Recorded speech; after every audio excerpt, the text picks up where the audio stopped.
So, hello mga kaparcel. So, ngayong araw is maggagala-gala muna tayo, no? Yung ating papasyal ang ating anak na Bugoy. So, ito na nga po. Pupunta na po tayo sa ating location.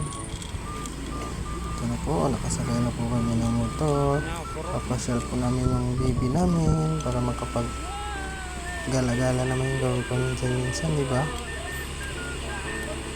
So, ito po ang may pupuntahang lugar. Punta po kami sa Kasili Stamping Ground po. Nakikita niyo po dito, napakagandang lugar po dito. Daming mga tanim, hangin, fresh ang hangin. Po, diyan po kami pupunta. Yun, nakikita niyo po ba yun? Yan, diyan po kami pupunta. Papasok po kami dyan. Yan po, yan. Ganda po dyan. Pwedeng magtambay, magbanding ng mga barkada. Napakagandang lugar, Sana makapunta kayo dito mga kaparcel. Mga kaparcel, ngayong araw is naglaag-laag kami, no?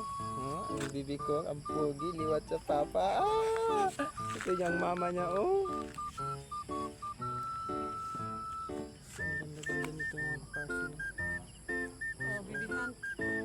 Matatagpuan po ito sa stamping ground.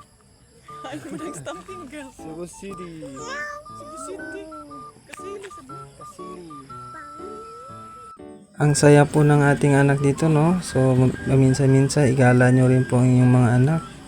Para naman po, kahit papano, kagala naman po ang ating anak, So, saya-saya niya dyan, Talon siya ng talon. Yun. Yung mama niya, parang nalilibang. Joke lang. So, yan po yung location na pinuntahan natin, mga kaparcel. So, napakaganda po ng tanawin dyan. Walang masyadong tao, pero Sabado Linggo, marami pong tao dyan. So, ngayon po kasi kami nakagala kasi konti lang yung parcel na dala.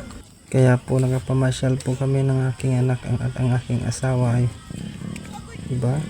Sarap po ipasyal ang paminsan-minsan ng pamilya.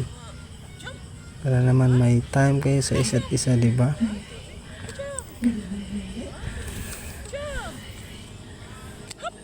Bata talaga, no? Walang kamuwang-muwang pa sa mundo. Laro lang din ang alam. So, yun na nga po. Nagpakarga na nga po siya. Yun. Balik na naman sa pagtatalon-talon.